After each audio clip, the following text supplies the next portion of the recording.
Arkadaşlar merhaba. Merhabalar. Uzun bir aradır olmaz Aradır mı ne ya? ya? Olmaz aşk olsun, bir aradır diye bir şey Tamam, yok. hadi başla. Uzun bir süredir yokuz. Bu olur değil mi? Süredir. Olur. Aradır diye bir şey yok. Arkadaşlar merhaba. Merhabalar. Uzun bir süredir yoktuk.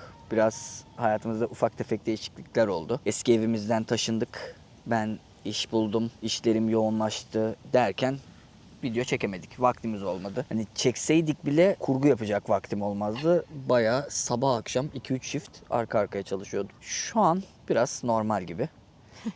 O yüzden biraz normale dönmüş gibiyim. O yüzden yeni taşındığımız yerin yakınlarında bir park vardı. Bir çıkıp yürüyelim. Şöyle bir Biraz da anlatırız çevreyi de dedik. gösterebiliriz. Şöyle. Şöyle. Şöyle. Ya burası parkın girişi. Biraz büyükçene bir park. Ya şöyle, bu aslında nasıl anlatabilirim? Böyle açık bir park değil de daha çok böyle yürüyüş yapabileceğiniz. Evet, orman içine yerleştirilmiş parkurlar Yani böyle gibi daha çok. o aynen dediği gibi orman gibi, yani bayağı böyle parkur var, yürüyorsunuz. İşte yokuş çıktığınız, merdiven çıktığınız bayağı değişik bir park. Park mı? Park. Değişik bir park. Bir yürürüz zaten konuştuktan Evet, sonra. çevreyi Hani de bir gezeriz. çevreyi de gösteririz Yani size. bir kısmını en azından. Aynen. Şimdi şöyle arkadaşlar. Biz neden yoktuk? Neden? Yani şöyle anlatabiliriz, özet geçebiliriz. Yani çok sıkıcı detayları atlayarak. İlk Kanada'ya geldiğimizde kiralık bir apartmanda bir daire bulmuştuk ve mecburen başka bir şansımız yoktu. Bizi kabul eden tek yer orasıydı. Evet, Airbnb'deki süremiz de bitiyordu.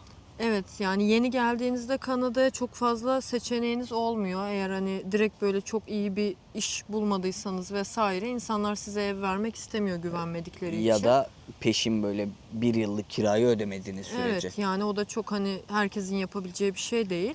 Hani normal bir bütçeyle geliyorsanız ve hemen çok iyi bir iş bulmadıysanız büyük ihtimalle kim sizi kabul ederse oraya okey demek zorunda Evet. kalıyorsunuz. Ya şöyle bir dipnot geçmek istiyorum. Bunun sebebi de aslında şu. Kanada'ya gelen göçmenlerin çoğu mekanını kiralıyorlar. Sonra kirasını ödemiyorlar. Burada devlet göçmenlere bayağı hani arka çıkıyor. Yani ödeyemiyorum, param yok diyor adam. Ödemiyor. Evinden de çıkaramıyor ev sahibi onları. Yani bir tek göçmenler değil aslında, burada hani kiracı her zaman haklıdır gibi bir durum var. Bir de hani yaşam sonuçta bu insani bir ihtiyaç olduğu için Evet.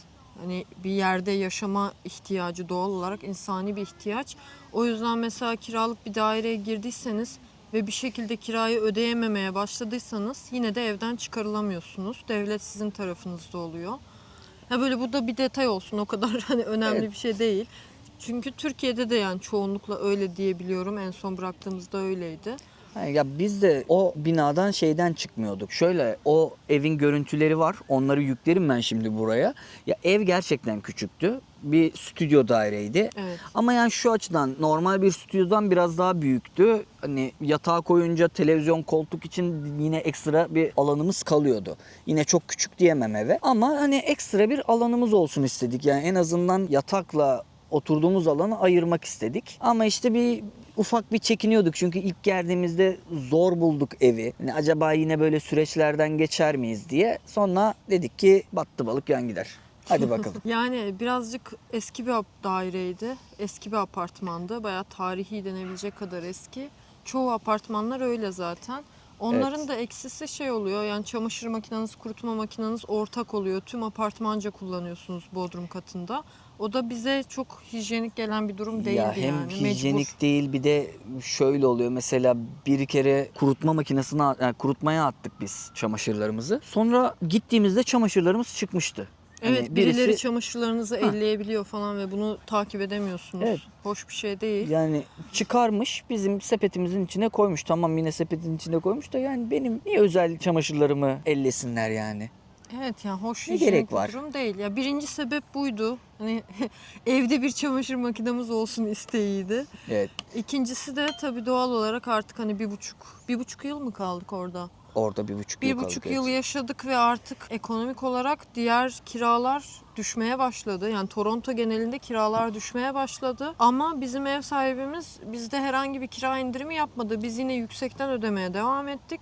Ve bir baktık bir noktada hani biz 1+1'lerin 2+1'lerin ödediği kirayı küçücük bir eve ödüyoruz. Evet ya şöyle bizim ilk geldiğimiz zaman burada kiralar inanılmaz yüksekti. Yani ev sıkıntıları vardı, öğrenciler çok fazlaydı. Bir de tam öğrencilerin geldiği zamanda geldik biz de zaten. O dönemlerde kiraların en yüksek olduğu dönem.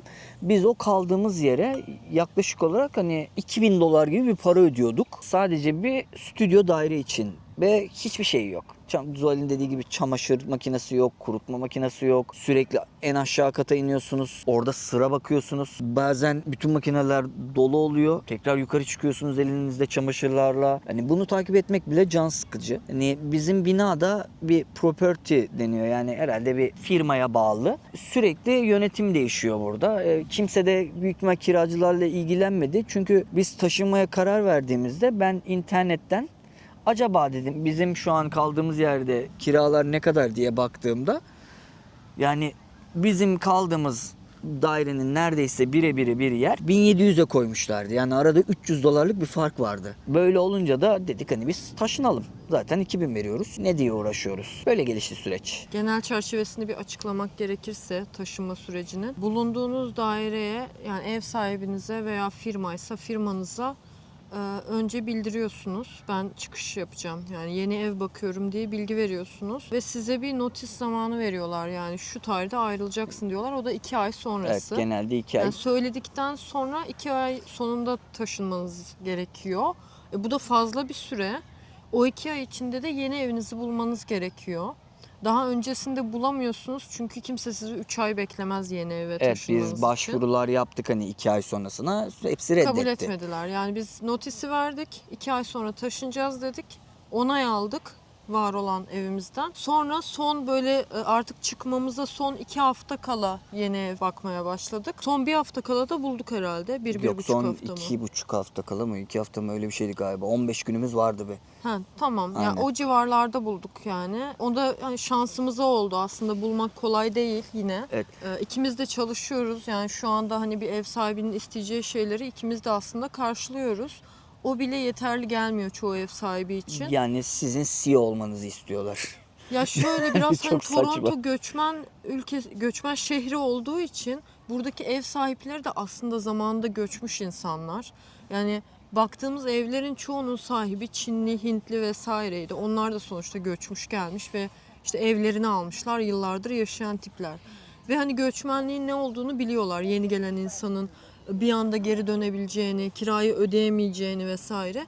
İstiyorlar ki çok böyle iyi bir işte çalışan kişileri bulayım, onlara ev vereyim. Hani bizdeki doktora, mühendise ev verme durumu gibi bir şey Aynen. var.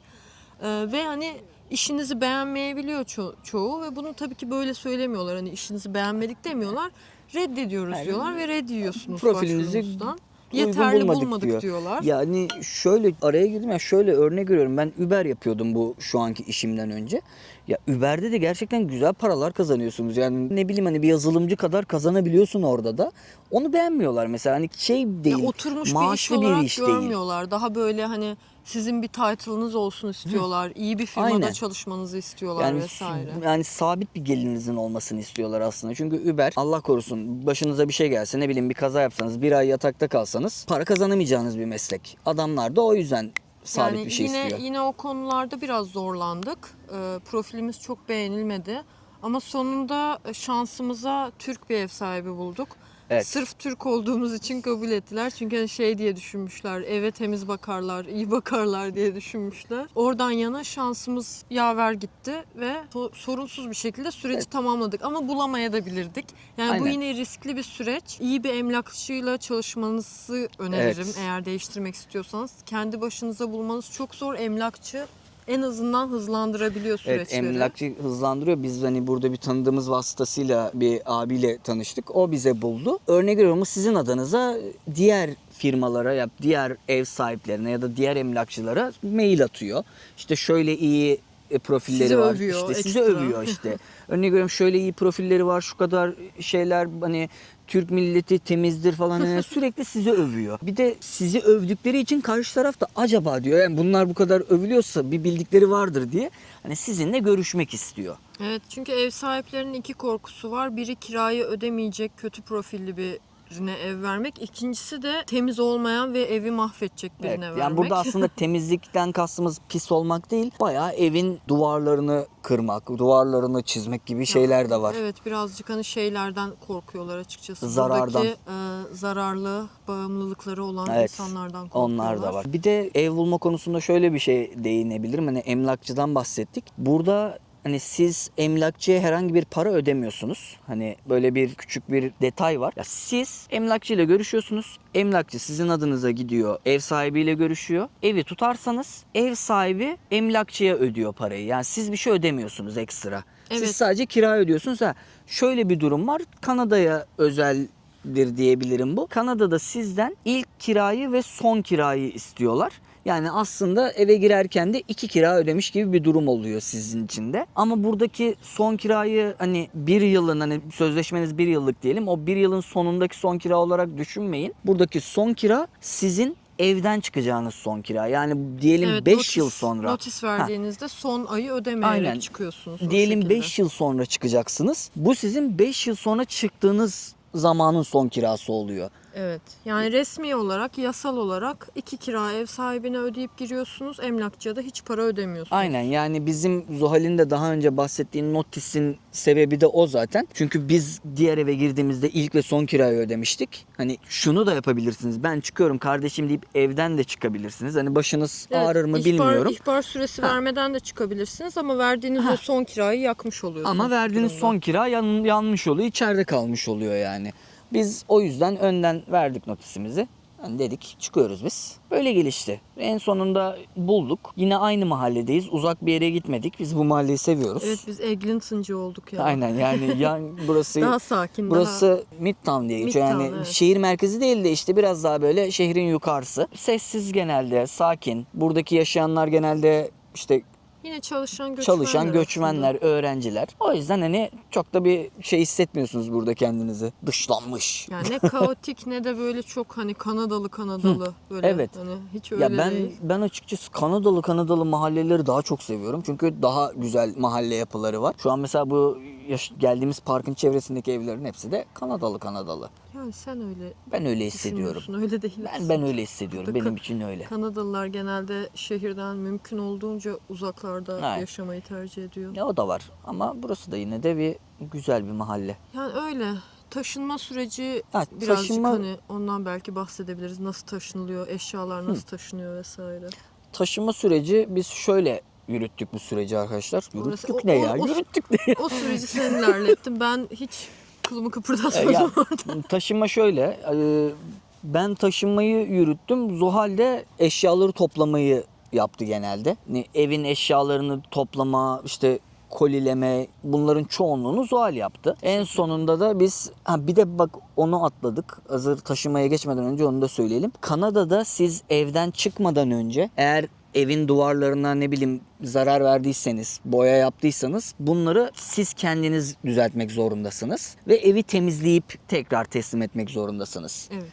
Bu da böyle bir dipnot. Hani biz çünkü her şeyi hallettikten sonra bir de Zuhal'le beraber gidip evi temizledik, sildik. Hani duvardaki o çivi izlerini kapattık falan derken bir de bunlarla uğraştık. Şöyle taşıma sürecinde ekstradan şu var. Biz hani ya burada yine taşıma firmaları da var. İsterseniz hani Türkiye'deki gibi taşıma firmasına da para verebilirsiniz ama biraz tuzlu. Ya çünkü burada hani iş gücü biraz pahalı. Evet. Hani biz de uğraşmak istemedik böyle şeylerle. Burada bir taşıma firması var. Hani gidiyorsunuz, kamyonet kiralıyorsunuz. O kamyonete kendi eşyalarınızı yüklüyorsunuz. Yani işçiliğini siz yapıyorsunuz. Sadece kamyoneti kiralıyorsunuz. Aynen, o firma isterseniz size de işçi kiralıyor. Atıyorum, bakmadım rakamına ama yani öyle bir seçeneği de vardı. Bana çünkü ben kiralamayı internet sitesinden yaparken sundu. Size yardım edecek birilerini ister misiniz? Yani hem evinizden taşınırken hem de oraya taşırken ya da sadece ikisinden birini de seçebiliyorsunuz. Evet. Ama çok eşyamız olmadığı için biz kendimiz hallettik. Bizim zaten eşyamız azdı. Bir arkadaş vardı buradan. Ondan yardım istedik. O geldi. 3 kişi taşıdık. Şöyle, bu kamyon kiralama sitesinde arabayı bir günlük $29 kiralıyorsunuz. Bir de sizden ekstradan şöyle bir para istiyorlar. Gittiğiniz kilometreye göre para ödüyorsunuz. Ama bu internet sitesinde sizin gideceğiniz kilometreyi kendinizin belirlemenizi istiyorlar. Yani siz belirlemelisiniz bu kilometreyi. Yani oraya kiralarken diyorsunuz ki ben arabayı 10 kilometre kullanacağım. 10 kilometrelik parayı sizden alıyorlar. Yani siz isterseniz 5 kilometre kullanın. Siz oraya 10 dediğiniz için 10 kilometreye alıyorlar. Ama eğer ki siz arabayı ondan fazla yükler, ondan fazla kullanırsanız daha sonrasında size ekstra charge ediyorlar. Boyu kadar topu taşıyor köpek. Burada bir tane köpek Yine var. gelirse belki alır mı kamera? O Denerim. kadar uzağa. Küçük Şuraya atıyor topu. küçük böyle tüylü beyaz köpeklerden, Şiş köpeği. peluş köpek gibi. Amerikan futbolu topunu atıyor sahibi. O da gidiyor boyu kadar topu alıp sahibine götürüyor. Hipnotize oldu. Sürekli topu taşıyıp duruyor. Şöyle işte dediğim gibi hani buradan bu kiralamayı yaptıktan sonra gidiyorsunuz. Arabayı belirlediğiniz lokasyondan, firmadan alıyorsunuz. Sonra evinize gelip yüklemeyi yapıyorsunuz. Hiç aklıma gelmedi yükleme olayı. Keşke yapsaydım. Hemen. Görünmüyor değil mi? Çok Hemen. uzakta. Çok uzak görünmüyor. Hiç görünmedi. Çok güzel koşuyor. Hiç Belki yakınlaştırınca görünmedi. görünür. Acaba yakınlaştırmayı Yok, deneyeyim şeyden bir daha. yakınlaştırdı. Şuraya doğru atacağım. Editlerken. Bir daha top atılırsa orayı görelim. Yanaşıp da burnuna da kamera sokulmaz köpeğin. Onun da aklıma gelmedi değil. Evet, taşıma süreci böyle. Yani taşıma hakkında ekstra bir bilgi Yani gelmiyor bir aklıma. sorunuz olursa sorabilirsiniz. Hani bir Her sorunuz yönüyle olursa. tüm çileleri çektik. Siz daha az çekin diye yardımcı olabiliriz. Evet. Bunların hepsini kendimiz Böyle kendimiz kestim. bulduk. Hemen şuraya. Aha, gördüm, köpek görünüyor bu sefer. Görünüyor mu? Bu sefer görünüyor. Allah'ım nasıl Almaya çalışıyor topu. Aldı ve gidiyor. kulakları da sallanıyor koşarken. Onu da çekebildim artık. Bu park çok güzel bu yönden. Köpek cenneti. Her yerde ayrı bir köpek var. Evet, bu parkı da bize Zuhal'in iş yerindeki bir arkadaşı önerdi. Müdürüm. Müdürü önerdi. Dedi ki dedi siz Eglinton Park'a mı gidiyorsunuz? Orası park mı ya dedi bize. Köpek mi seviyorsun? Park mı seviyorsun? Yanlış parka gidiyorsun. Burası en güzel park dedi. Eve de çok yakın olduğu için keşfetmek istedik. Evet, gayet de güzel bence. Yazları gelip burada yürünür. Bir de her tarafta ağaç var. Esiyor da. Evet güzel. Öyle. Yani taşıma sürecimiz böyle gerçekleşti. Ya onun haricinde ben işimi değiştirdim. Ya Uber'e daha az yoğunluk veriyorum şu an. Neredeyse Ama hiç. yani neredeyse Evet. hiç. Hani bazen böyle 2-3 gün bana shift yazmazlarsa Uber'e çıkıyorum. Onun haricinde gidiyorum yani. Evet, ilk Onun- geldiğimizde Uber işi geçicidir, mutlaka değiştirirsiniz dediklerinde inanmıyorduk. Sanki Evet. Uber bir lanet gibi üzerimize yapışacak gibi hissediyorduk. Ama ben okeydim ya Uber yaparken. Ya çünkü Yine de çok stresli iş. Sürekli tabii. insanlarla uğraşıyorsunuz. Bilmediğiniz bir kültürle uğraşıyorsunuz bir de yani. Hani. sürekli müşterilerin aptalca tavırlarıyla uğraşabiliyorsunuz. Bu Yani kadar sert gireceğini aptalca. beklemedim ben. Ya çünkü ya bazen mesela birisi biniyor. O kadar böyle cana yakın konuşuyor, sohbet ediyor, bir şeyler yapıyor. Modunuzu yükseltiyor. Hemen onun arkasından bildiğiniz böyle pislik. Yani geliyor böyle selam veriyorsun. Böyle bakıyor. Hani diyorum ki mesela harita bazen yanlış gösteriyor. Yani verdikleri adres ve Uber'in beni götürdüğü nokta farklı oluyor. Adama diyorum ki abi diyorum bak diyorum burada yazan adres bu. Taksici jargonu açıldı. Burada Abi, yazan adres bu. Ama beni harita buraya götürüyor. Ne yapayım diyorum. Bana niye soruyorsun? Yazan adrese götürsene beni. Evet ya çok aksiler Ya hani- gerçekten ya. Yani Gerek var. Hey.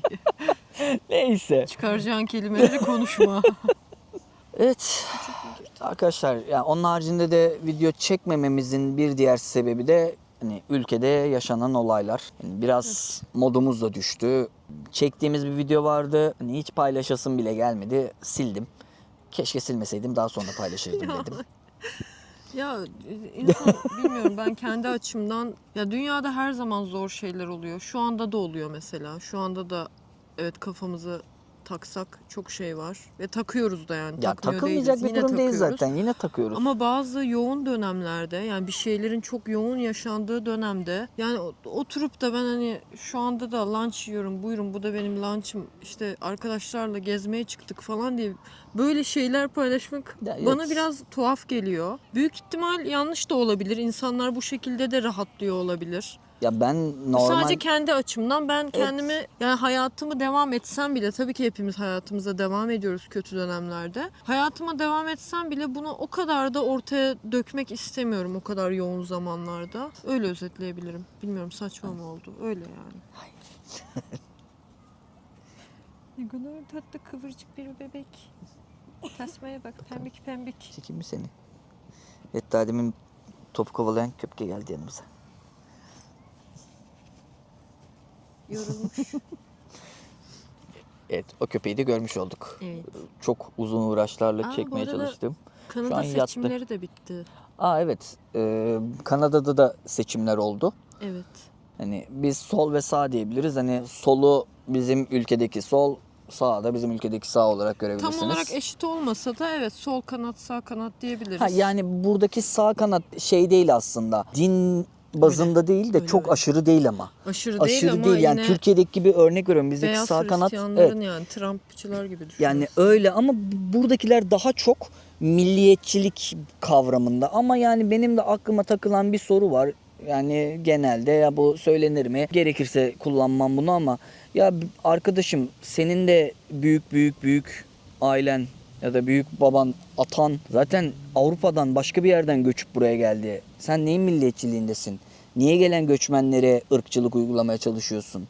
Yani işte Amerika kıtasındaki Hani- zaten milliyetçilik biraz daha değişik bir tarz. Daha çok kültüre Yani. dayalı bir milliyetçilik. Bizdeki Avrupa'daki gibi işlemiyor Yani çok şey fazla. var burada, Hintlilere karşı ve Çinlilere karşı uygulanan bayağı bariz, açık bir ırkçılık Yani var. onu en son videomuzda da söylemiştik. Yani o birazcık Amerika'nın etkisiyle Kanada'ya sıçramış saçma bir ırkçılık. Evet. Çünkü Kanada'da ırkçılık yapmak saçma arkadaşlar. Yani buranın burada Kanadalıyım diyen de Kanadalı olmadığı için, yani burada Evet. ırkçılık yapmak biraz saçma kaçıyor. Yani- Ona ırkçılık denmiyor Ya zaten. şöyle- Göçmen karşıtlığı deniyor Göçmen burada. karşıtlığı, ama işte benim yine aynı noktaya geliyor. Senin ne bileyim, belki annen, belki baban da buraya göçmen olarak geldi. Hani Ya işte o bazı ideolojilerde Biraz mantık şey aramaya oluyor. gerek yok yani. Zaten mantık olsa Trump şu an Amerika'nın başında olmaz deyip böyle çok güzel hareketler bunlar.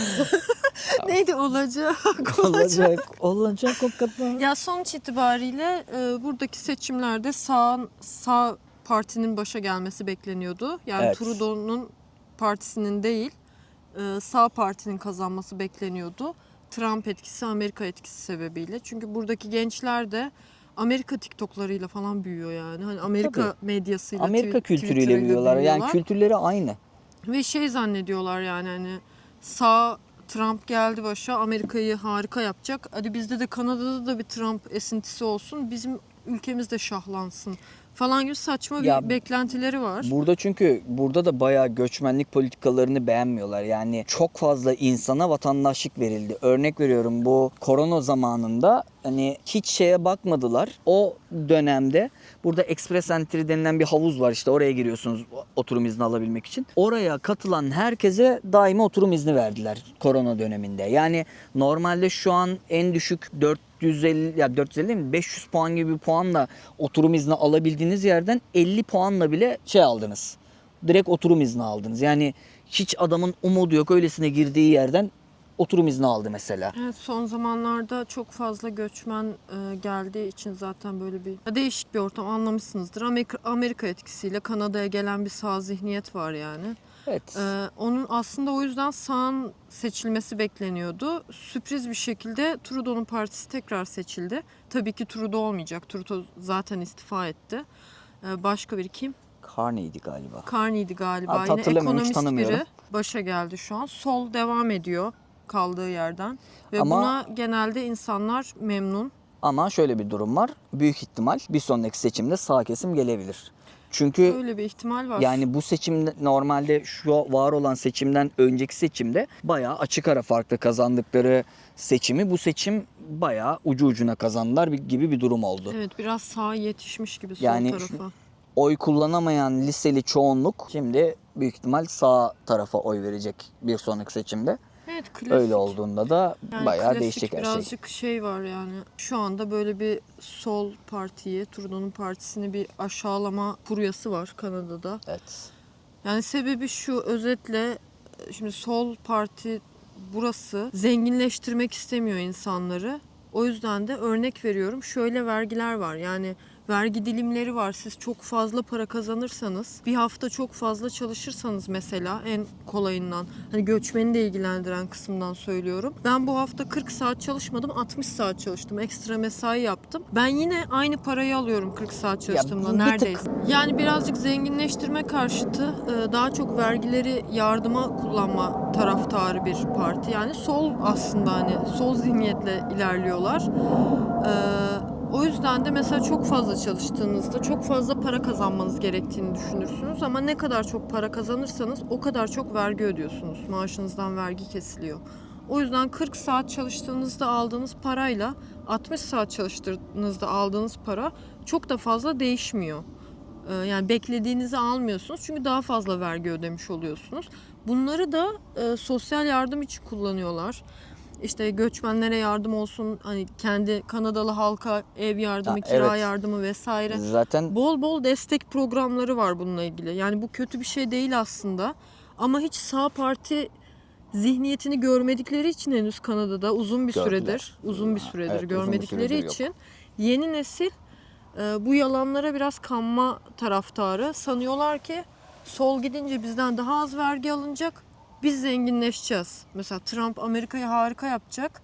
Kanada'da da böyle olsun. Hani ben 60 saat çalışınca 60 saat parası alayım. Bu sol parti bizi söğüşlüyor gibi bir zihniyet var. evet. Bunu daha önce yaşayarak herhalde insan öğreniyor. Yani ama şey diyenler de var. Gerçi sağ partiyi, sol partiyi burada hiç bilmiyorum. Sağ parti ne zaman iktidardaydı ama Bayağı eskiden. buradaki bir 10-15 yıl önce galiba. Çok da eski değil diye Evet, biliyorum. yani Aha. uzun süredir sol Ya evet, parti yani- var. Yani Z kuşağı Z çok kuşağı bilmiyor çok sağ bilmiyor kısmı. aynen sağ kısmı. Onlar çocuktu büyük ihtimal zaten. Onlar iktidardayken. Evet. Hani o yüzden de bir hani hadi bir de onları görelim.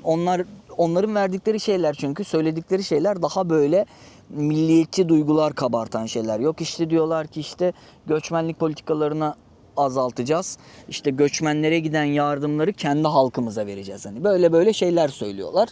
İnsanların ilgisini çekiyor bu da. Bunların boş vaat olduğunu uzun yıllardır sağ partiyle yaşayan tüm milletler bilir bence. Yani işte o yüzden hani çok buradaki siyasetle ilgili çok bir bilgimiz olmadığı için Bilgimiz yok. Ha, Sadece genel üstünkörü, sağdan soldan duyduğumuz, aynen. yani hani halk, işte iş yerinde konuştuklarım, Evet. insanların söyledikleriyle, bir de birkaç tane tabii ki haberden takip ettiğimiz kadarıyla durum şu anda böyle. Ama genel herkesin bildiği durum, Amerika'nın Kanada'nın politikasını çok etkilediği. Aynen. Bakalım neler olacak, yani her şey çok karışık ve kaos şu an dünyada. Evet, yani umarım her yer için iyisi olur. İyisi olur diye Hani, düşünelim, yine pozitif düşünüyoruz. Özellikle de ülkemiz için en iyisi olur. Umarım. Yani neyse, çok şey söylenir de Bir gün söyleriz. bir gün belki özgür bir şekilde düşüncelerimizi dile getirebildiğimiz bir ülke olur da Söyleriz. söyleyemediklerimizi o zaman söyleriz. Umarım bu gerçekleşir. Böyle bir dilekle videoyu kapatabiliriz bence. Yani evet arkadaşlar, o zaman bizi izlediğiniz için teşekkürler. Umarım videoyu beğenmişsinizdir. Abone olmayı unutmayın. Teşekkürler. Kendinize iyi bakın.